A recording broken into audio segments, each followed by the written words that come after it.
Okay. I hope people were content with their winnings.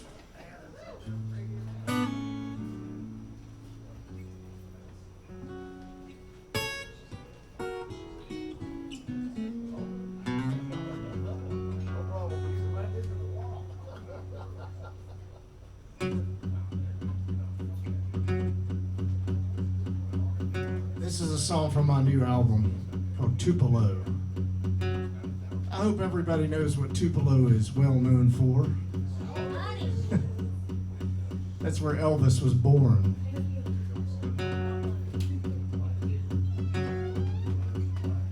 I'm miles down this winding road. I'm carrying a heavy load. The weight on my shoulder feels just like a boulder. I'll drive it off by Tupelo. Tupelo, Tupelo. Yes, I'm driving to Tupelo.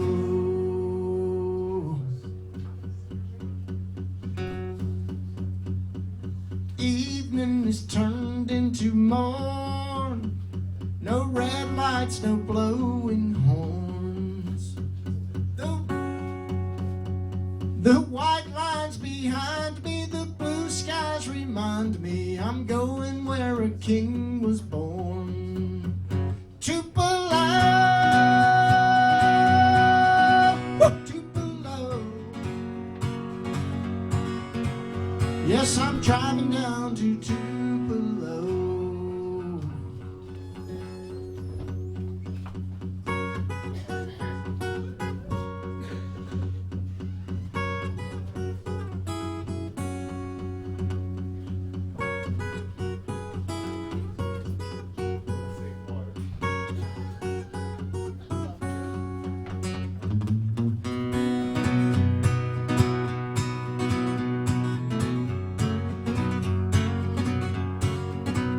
Yes, I'm driving down to Tupelo.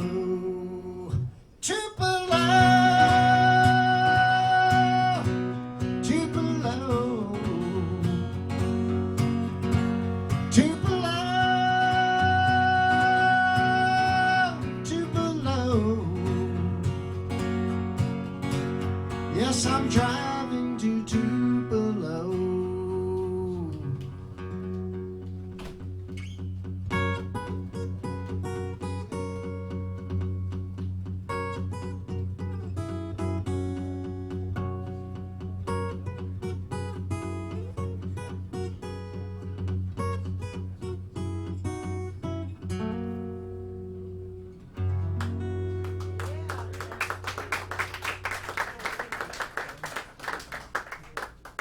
So some of you saw this movie from 1973, probably called Pat Garrett and Billy the Kid. If you didn't see the movie, it's actually worth watching. Chris Christopherson plays Billy the Kid. And that might seem at first glance like an odd thing to picture, but I think he kind of pulls it off. James Coburn stars as Pat Garrett. And Bob Dylan wrote all of the music for the soundtrack, and he also is in the movie. He has a character by the name of Alias, and Dylan actually has some speaking lines in the movie. There's a scene in the movie where a town sheriff who is almost at the point of retirement. He's building a boat, and he's in the desert, but they're right next to a river, and he's building a boat. And when he retires, he's going to sail away with his wife, who is his deputy. They're going to sail away, eventually make their way out to the ocean, and never look back, and walk away from sail away from all the trouble going on in the New Mexico, wars that were going on there with the shootings and all the death that's going on that Billy the Kid was kind of in the middle of. And that character who played that sheriff was played by the actor Slim Pickens. Some of you probably immediately think of Slim Pickens riding a nuclear warhead.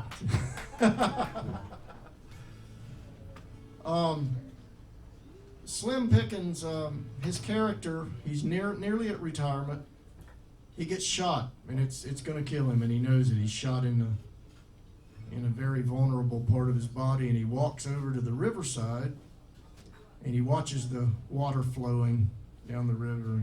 He realizes that's as close as he's ever going to get to sailing out of there, is standing there watching it and imagining it. In the movie, that's where the song Knocking on Heaven's Door for the first time is heard by the universe. It creeps up from behind during that scene, and that's the first time anybody ever heard it, the song. So I'm going to do it and sing along if you care to.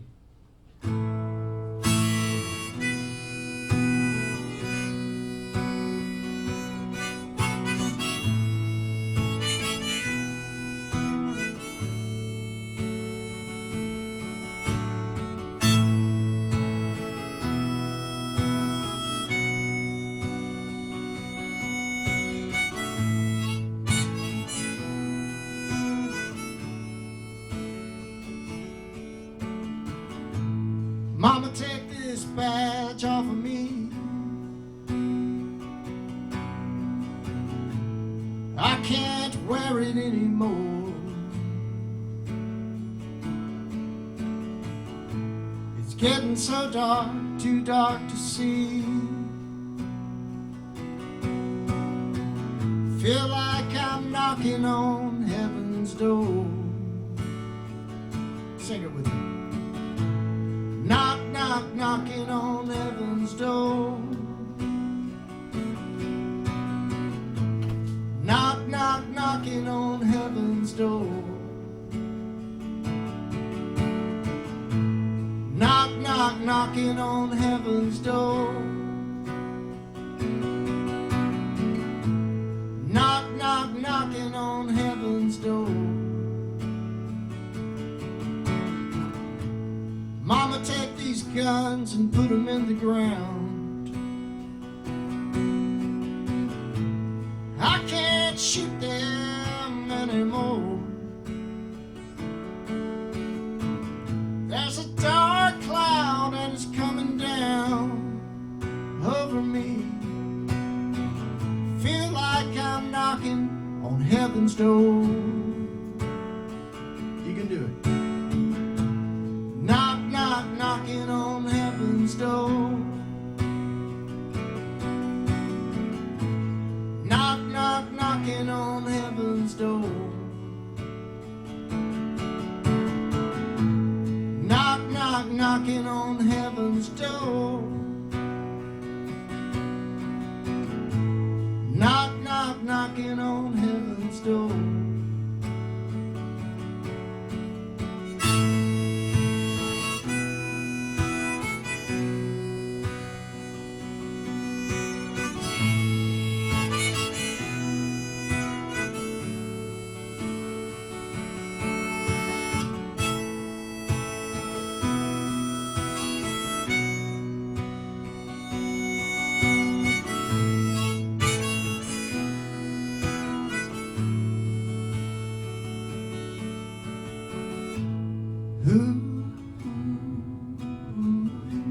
You can do the oohs with me.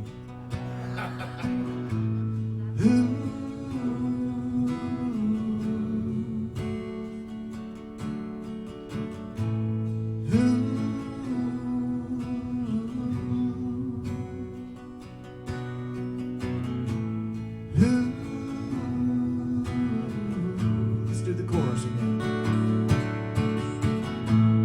Knock, knock, knocking on heaven's door. Knock, knock, knocking on heaven's door. Knock, knock, knocking on heaven's door.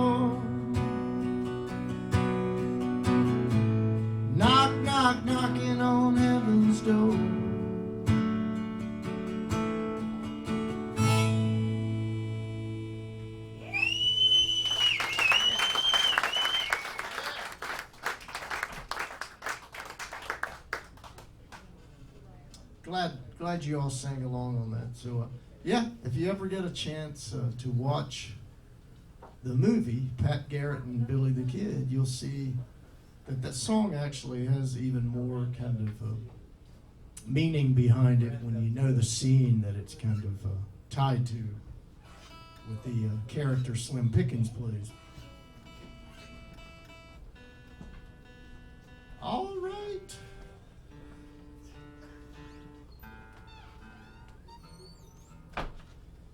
I'm going to do something on guitar for you. How many people in the room play guitar? I'm curious. Very few. We're down to down to very few. Good. That means more work for me. Good. No competition.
Thanks. I call that the 12 and 49 crossroads because where I live, there are two highways that intersect, Highway 12 and 49. And I thought it was kind of romantic. If you add them together, you get Highway 61. But it's just. But I mentioned Christofferson earlier.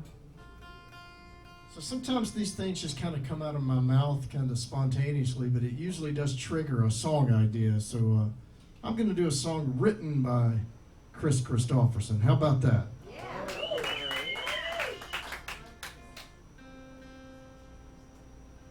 I've heard him tell this story. I hope that it's the same way every time, that he always tells it the same way, because I think this is the way I remember it. That he was sitting in a diner somewhere, maybe a truck stop kind of restaurant, And the person that was waiting the table he was sitting, she came by to, pick up a plate or something, and he couldn't quite read her name tag. Her name tag was kind of crumpled up or something like that. He said, "I was looking at your name. What's your name?" And she said, "My name's Bobby McGee." And I've heard him say that, something like that. And so let's do that song. Some of you, probably all of you, remember this. This is quite a kind of an anthemic counterculture song back in the day. So let's all sing it together.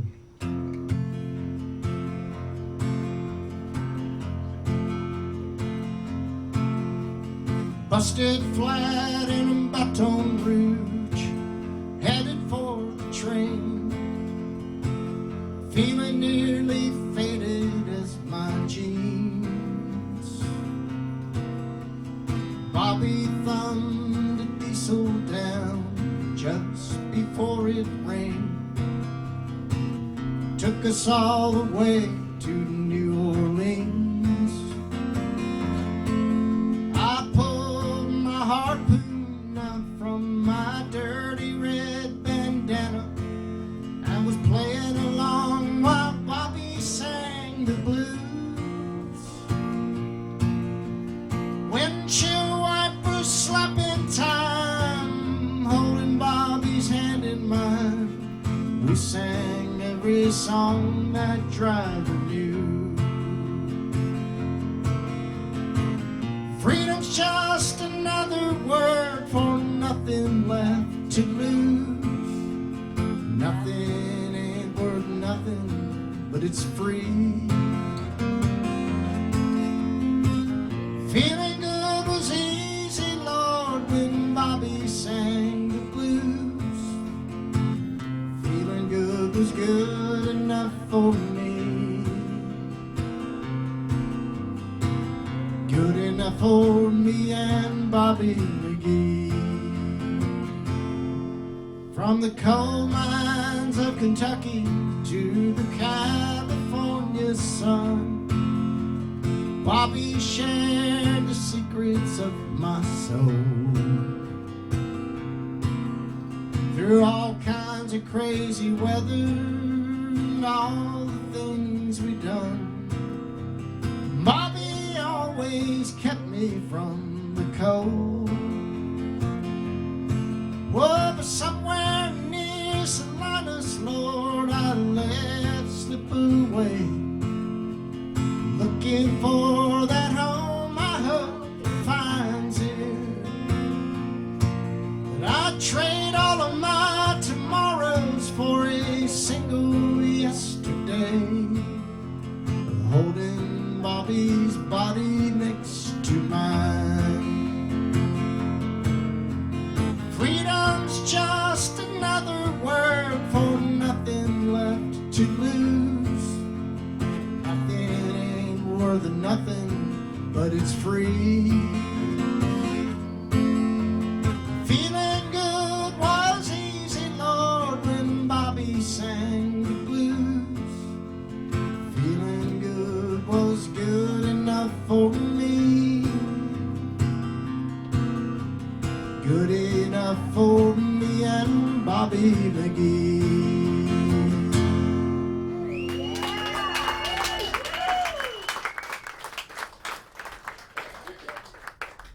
Thanks for singing on that. I don't do that one very often, but it sure was fun to do it here today with all of you guys. Thanks for coming back for the second half of the show.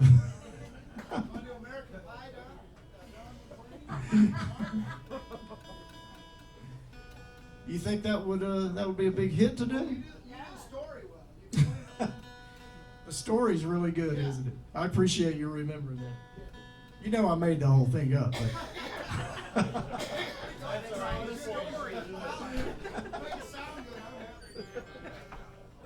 like I said, I'm using everything I got up here. Well, my dad always had a working bar band. He was a lot smarter than I am. He had a real job during the week. I didn't really learn that trick, but every Friday and Saturday night, Tom Stuart, my dad, the same guy that drove a tank on the beach on D-Day, he had a working bar band that played beer joints, really, for the most part. He played places like VFW clubs, Moose Lodges, AmVets clubs, and the bands would play 4 hours a night, Friday and Saturday night. And in those settings, you know, you got paid to play. And the way the money was, these were not concerts. Like, this is a concert. I feel like I'm playing a concert here today, but I'm talking about bar gigs where, you know, it's a band playing and working blue-collar people. It's their way of coming out to a nightclub on a Friday and Saturday and blowing off some steam and, dancing on the dance floor, drinking some brewskis, and some of them, of course, have, you know, the idea of getting picked up and stuff like that. Some of them want to shoot billiards, throw darts, whatever it is that goes on. And when I was barely 15 years old, I started playing in my dad's band. So all through my high school years, 3.5 years nearly, every weekend I spent playing music with guys who were 3 times my age. These weren't kids in a garage band. I was working with like seasoned bar band musicians, and I was getting paid to do it. Little did I know all these years later I would be getting the same pay, but nevertheless, that's how I started. It was a great apprenticeship for somebody who was going to go into music full time, which I did figure out I was going to do in the first year or so of being in that band. Probably by the time I was 16, I knew beyond a shadow of a doubt I was going into music full time and never looking back. And we were also in the Nashville, Tennessee area, whether we were playing in Nashville proper or out in the rural areas, which is where we played a lot. There were world-class musicians who would come sit in with our band, and they would blow me away. They would kick my teeth in because they were so much better. And I would go home and realize I've got to practice, I've got to learn a lot. So it was really a healthy environment for me. It just made all the difference. When I got out of school, I'd only been out of high school maybe a few weeks, and I got hired by a guy named Billy Don Burns to be his lead guitarist in a 4-piece band. And Billy was 34, the bass player was 34, the drummer was 38, I was 18, and I was the only lead instrument. I had every solo, I had every intro riff, every signature riff, I had to supply it. So you were George. I was George Harrison, yeah. And we played 6 nights a week, 4 hours a night, all over North America. And I fell right into it. And I remember riding in the van, pulling the trailer full of gear with these guys all in their 30s, and all we did was talk about music. We talked about it, we listened to it. There were magazines laying in the floorboard that were, like musician magazines, like Modern Drummer and Guitar Player, those kinds of things. And, my roommate was the 38-year-old drummer who had 2 sons who were my age. He was from Charlotte, North Carolina. He had moved to Nashville to pursue being in music full-time for the first time in his life, and he had 2 sons who had just graduated high school, and here I was, his roommate on tour. And it was just a great, like, for me, I thought this is the life of Riley. And I've never looked back, and it's because of people like everybody in this room that has allowed me to keep doing this all these years. Now, I've kind of moved on into a different phase in the last 28 years probably, where I'm mostly doing singer-songwriter performances like this, but on occasion I still go out and play guitar with bands and different artists on different kinds of gigs. Recently I was on something called the Outlaw Country Cruise, Oh yeah. And me and my wife Stacy revived our duo to go do a week on the ocean. We did two 90-minute concerts in duo, and her brother Steve was one of the headliners. The headliners were Steve Earle, Lucinda Williams, and Blackberry Smoke Band. Also, there were like 40 artists, and we were all doing concerts on the ship. Ray Wiley Hubbard, who's a friend of mine, I played with Ray a number of times too in Texas. He was on it. Mary Gaucher, Dale Watson. It was a really incredible lineup. Well, a few guys found out I wasn't going to be on the ship, and they called me up and said, "Mark, can you play lead guitar for us in our band?" And it was Jason Ringenberg of Jason and the Scorchers, who's a friend of mine, and Chuck Mead of BR549, and Jim Lauderdale. So they all hired me to be their electric lead guitarist on the cruise. So I was running around playing constantly that whole week. The reason I bring all this up is mainly to drop names, but I also wanted to... I hang with some really big company, I want you to know. I just wanted to lay this out for you because I know some of you are aware of it and some of you maybe aren't. And there may be some of you in the room who are actually in denial about it. And I hope not, but the VFWs, the Moose Lodges, the AMVETs, the American Legions, those kinds of gigs, for working like bar bands, like weekend warrior bar bands, people like my dad, those gigs have almost gone completely away. They've almost just evaporated. Most of those places don't even have live music anymore.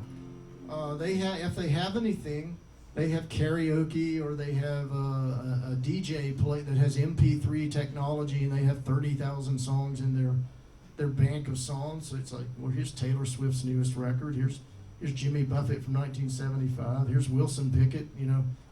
And they just play that for the people, and the live musicians are just not able to go out and play those kinds of gigs. In the event they have live music, they put a tip bucket on the stage usually, and they leave it to the audience to determine whether there's any money put in it. And at the end of the night, the musicians divvy up money from 1972. It's like really horrible.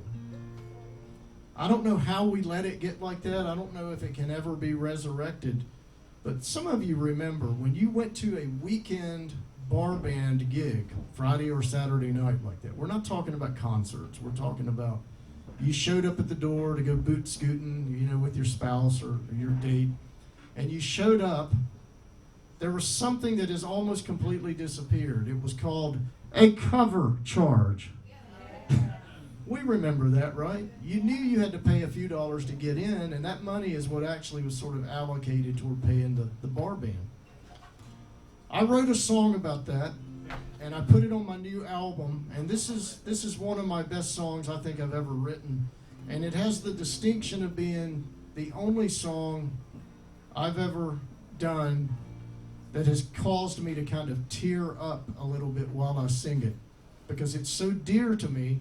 It's my roots. It's how I came up, and I just think it's tragic that we're watching live music. That's why it's so important, even here, with what Byron has done all these years, and what you guys have all done all these years by contributing to it. It's so important. Whatever form it's in, let's fight for live music. Obviously, I have.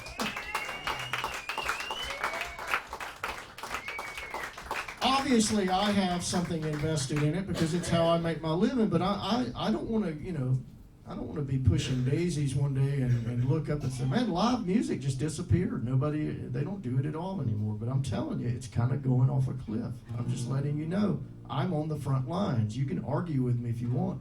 But if you saw my tour schedule and where all I go and who I'm talking to and what I'm seeing with my own eyes, it would probably scare you to death like it's doing me.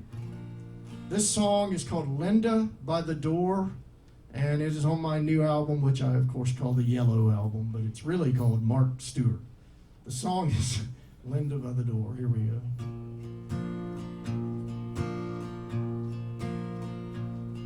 His nightclub days are finished.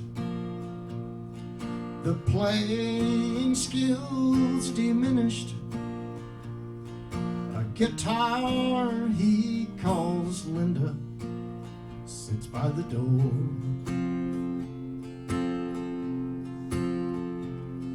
He'd love to be out singing with the amplifiers ringing, but they don't have live music anymore. He's got Linda on his mind, and again it's crying time. Now he must stop loving her today. No more floors will he be walking. He's no longer honky talking. He and Linda, they had nothing left to say. Unload the van, play 4 sets, make them dance, take requests. Everybody can forget their life for a while, and the strings strike a chord. Count the money from the door, pay the band, load the van, and turn out the light.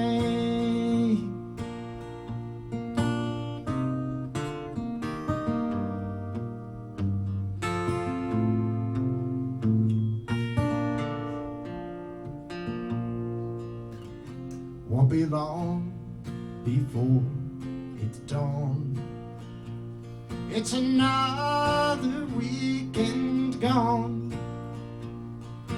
That is how the story used to go. Now there's nowhere to go play. It's karaoke or a DJ.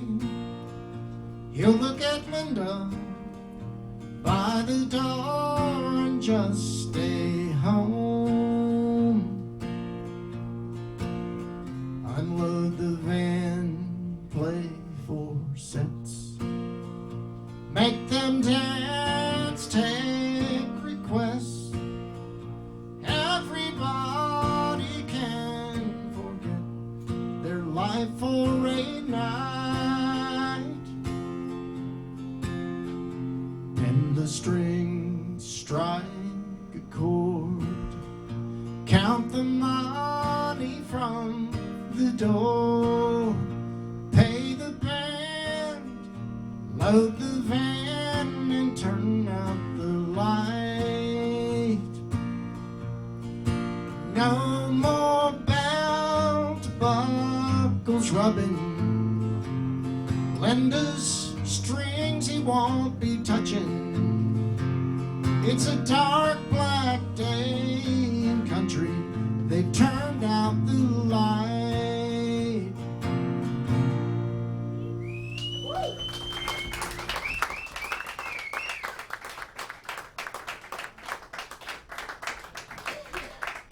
Thank you. That's called Linda by the Door. It's the most overtly country song I've ever written, and I purposely went that way. And some of you who are country music fans might have picked up on a few references I made in there. I hope you did. I kind of referenced a Buck Owens song and a George Jones hit and a Hank Williams hit and a Conway Twitty. Ernest Tubb was in there. See, I knew you were paying attention to it. So I'm going to do something really offbeat right here. This is a song the Beatles covered, and it's considered by many people like one of their worst things they ever recorded. And I don't know why, because I always liked it. Going back to when I was a little tyke, I always liked it. But the song was originally recorded by a very obscure act called Dr. Feelgood and the Interns. Help me sing it.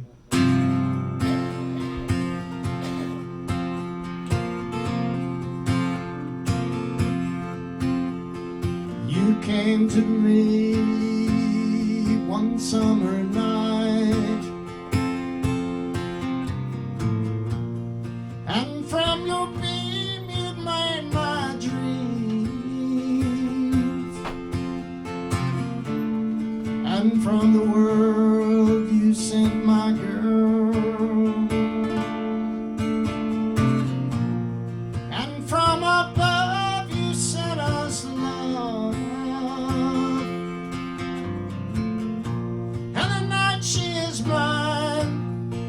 I think you're fine because we love you, Mr. Moonlight. Mr. Moonlight, come again, please. Here I am on my knees begging you, please.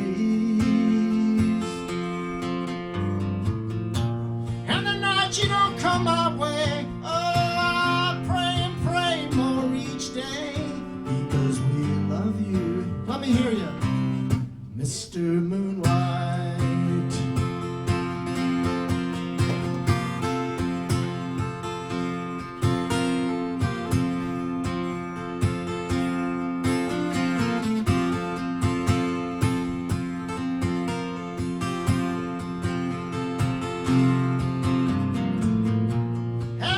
She is mine.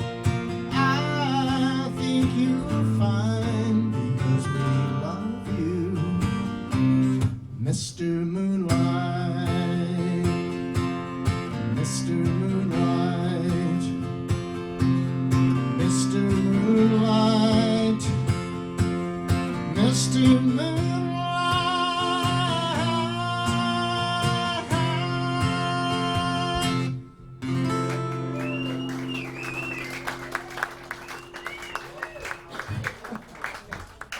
Thanks for singing on that. Now, I told you earlier there is going to be a test. So you are expected to remember Dr. Feelgood and the Interns, Dale Hawkins of Susie Q fame,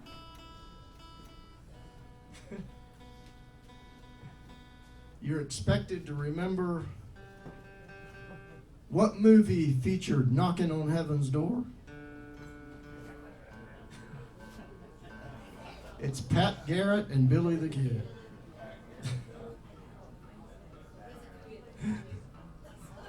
This is a song I wrote a long time ago about my first car.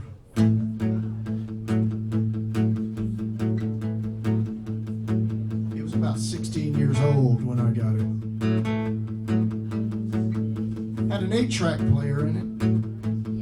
Even though 8-tracks were kind of starting to go out at the time, it had a player in it. And I still had 8 tracks,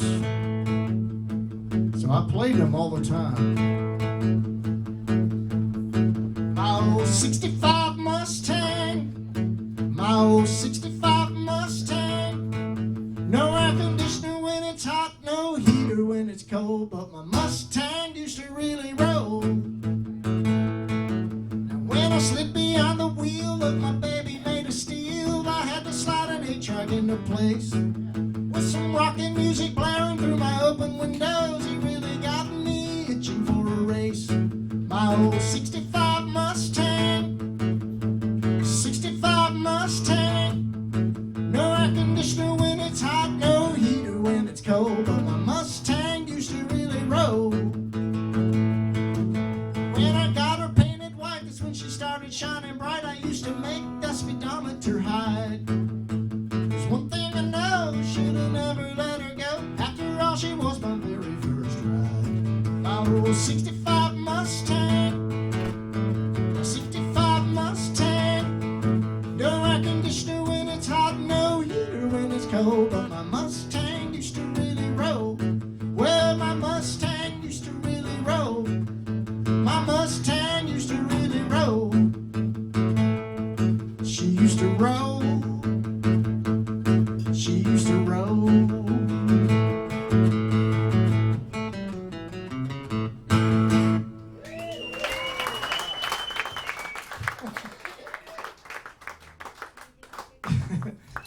Thank you. So I would come to high school driving my 65 Mustang, and I would have the windows rolled down, and we had something at our high school called a smoking lounge. And there would already be some kids like hanging out on this little embankment, having a drag right before school started, and I would come into the school parking lot, and I'd have the windows rolled down and my 8-track player cranked up, and the 8 tracks I had in it matched the 8-track player. I had a Hendrix Smash Hits. I had Creedence. Which one was it? Chronicles 2, I think it was. Creedence. It was like a bunch of their hits. You know, I had The Doors, L.A. Woman. What else did I have? But those were the ones I would play coming into the school parking lot.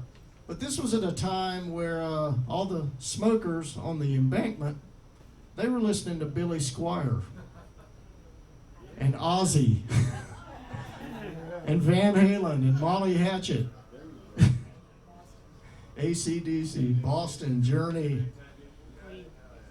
That's right, that was it. The Police. Actually, they tried to stay clear of the Police, I think most of the time.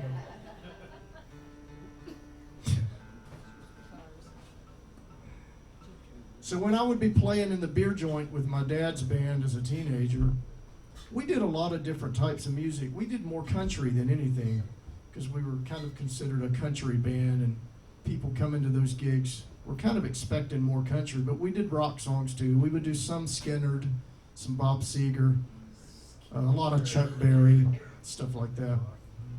We would also do some blues, a little bit of R&B, blues stuff, but also you never knew when somebody was going to walk up to the stage and say, "Hey, we want to do a polka." And all of the other guys in the band would always look over at me like, "You're the guitar player, I hope you know a polka." And that was really part of my job, was I was expected to do stuff like this. So I did know a couple of songs just for that. So I'm going to do one for you right now. I'll do it. Won't have any accompaniment, it'll just be me playing it, but we'll pretend the band is playing with me. Here we go.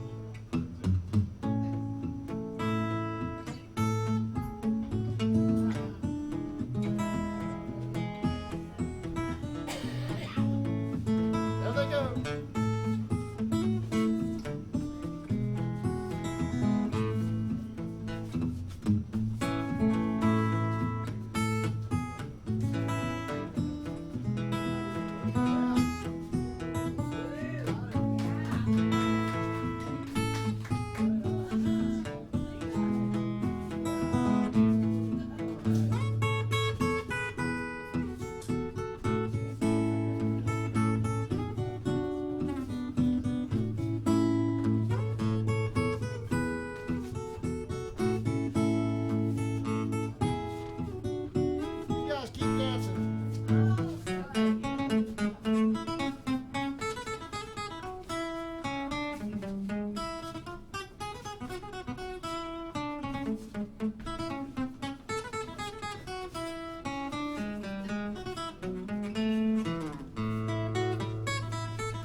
Wow, that was really cool. See you dance to that. We were that guy. Put it out for promotion. You know what? I remember you guys now. It's all coming back.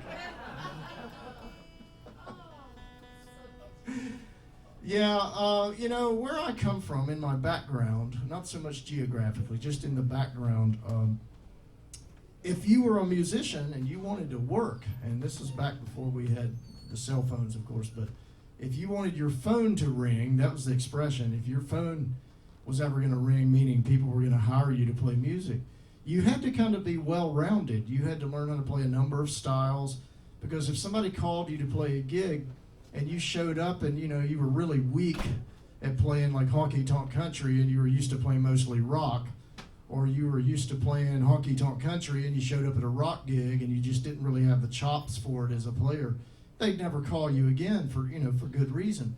So what you tried to do is you tried to make sure, you know, you were well-versed in how to play blues music and how to play, you know, really slick pop songs and gritty rock songs. And in the Nashville community as a whole, the professionals there who play music, they all are like that. They all the ones who survive there, they come there very, very well-rounded musically, and you just have to be that way to survive. So that's something I picked up on at an early age that really was important for me in my journey, was to not be very one-dimensional. And before I get into another song, I want to say, has anybody got a question for Mark? Anything? Yeah. What was the name of your polka song? That's a great question. Now, you guys didn't know this. Me and her got together and worked this whole little bit up before the show. It's called Wheels, Wheels, Wheels. That's the name of it. It was actually a record in about 1961 by a really obscure group, I think. Anybody else? Will you and your wife ever be touring?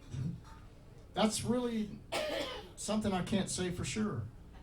She's, now that her mom has passed away and she's not caretaking, she's at least able to consider it. And she is going out in a few days and opening for her brother Steve for 9 shows. Whoa. That's happening. Is one in Iowa? Is one in Iowa? I'm not sure where the schedule takes them, to be honest. And he's doing a bigger tour than that, but she's only doing 9 select dates. So I'm not really sure where she's going. It happened to coincide with the tour I'm on right now. That's why I'm not going to be playing with her. It's the first time she's been on tour solo without me on stage in like 24 years. So I guess, how about we do one of Steve's songs? Are we up for that?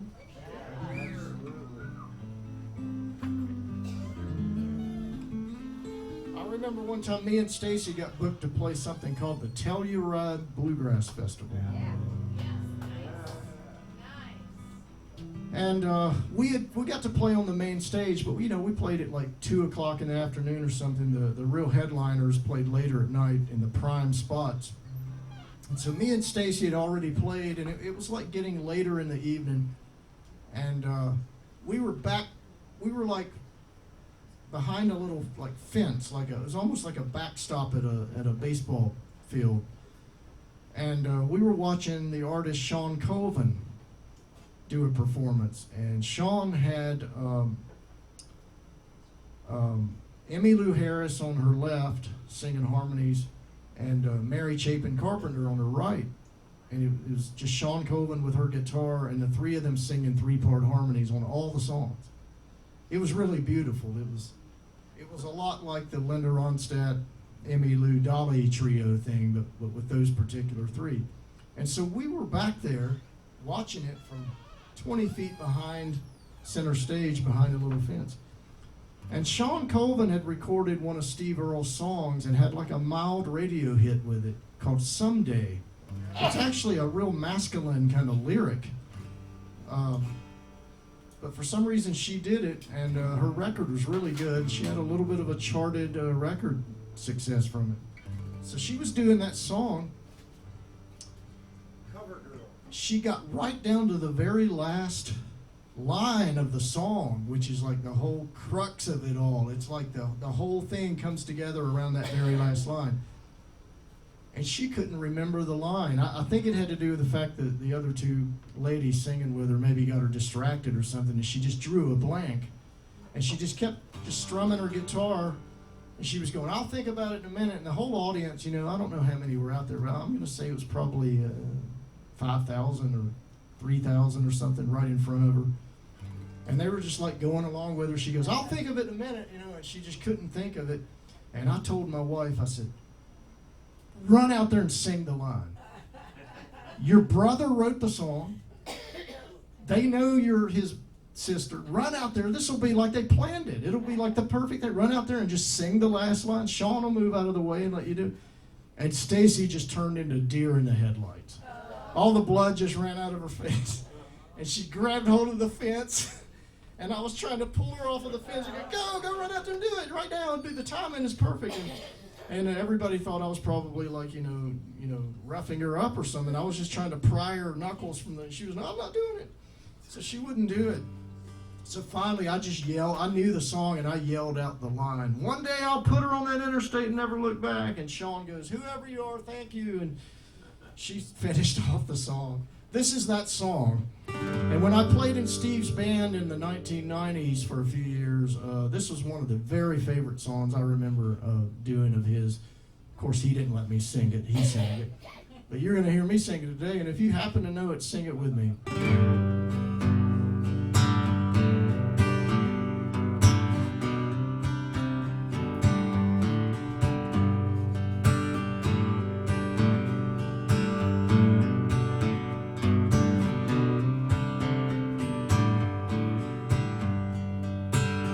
There ain't a lot that you can do in this town.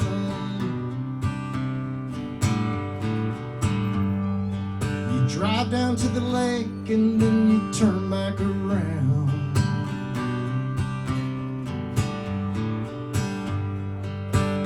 You go to school and you learn to read and write, so you can walk into the county bank and sign away your life.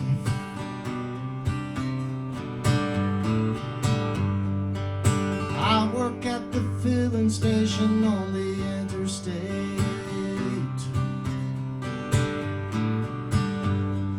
I'm pumping gasoline and counting out-of-state plates.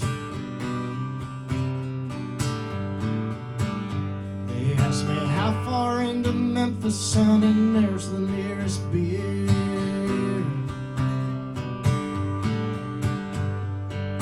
They don't even know that there's a town around here.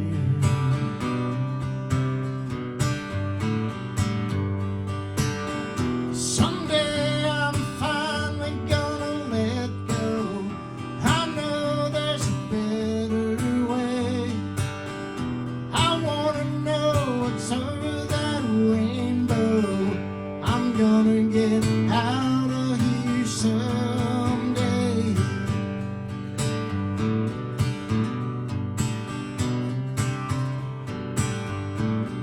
Someday.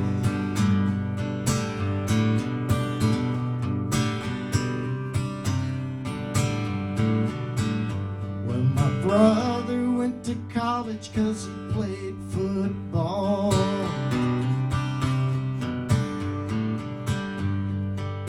I'm still hanging around 'cause I'm a little bit small. Got me a 67 Chevy, she's low and sleek and black.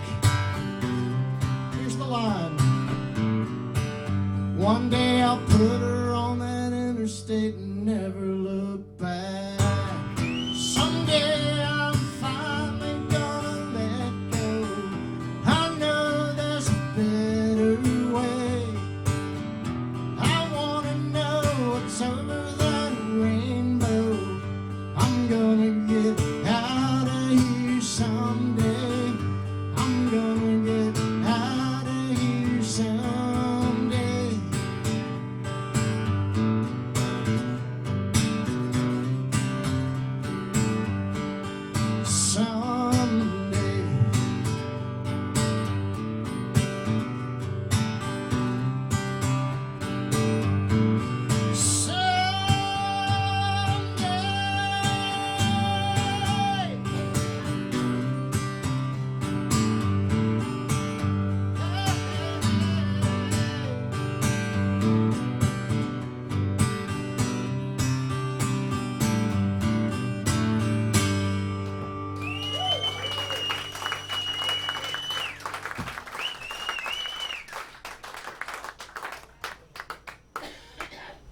So I'll do one more song, and then we'll have that other little small break. Does that sound good?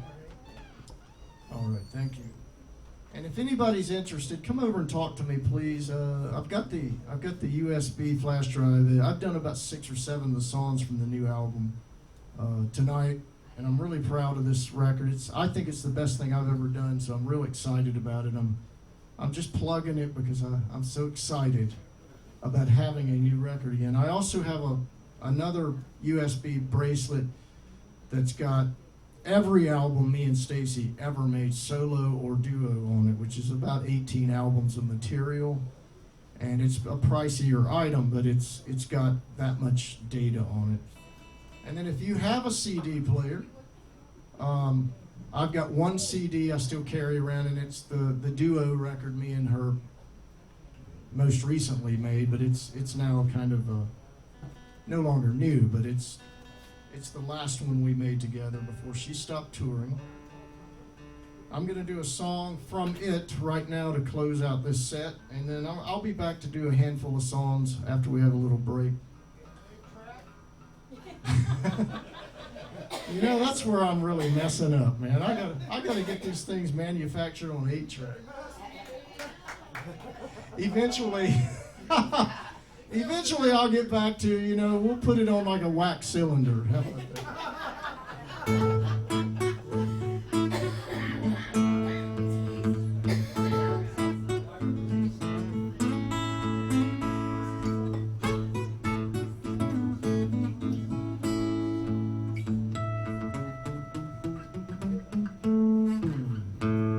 If you need to write a letter just to make it all better, I've been working on it. If the fences need a minute and you gotta be bent and start working on it. Well, working on it. If you got no wheel and you're sitting still, start working on it. If you're standing in place cause you want to save face, you're not working on it. Hey, is it working, talking, working on it. Guitar.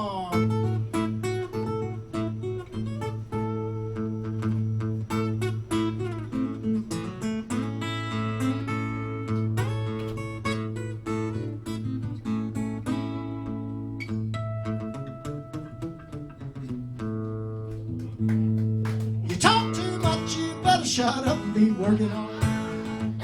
Hey, the clock is a ticking and you might want to listen to me work on it. Well, working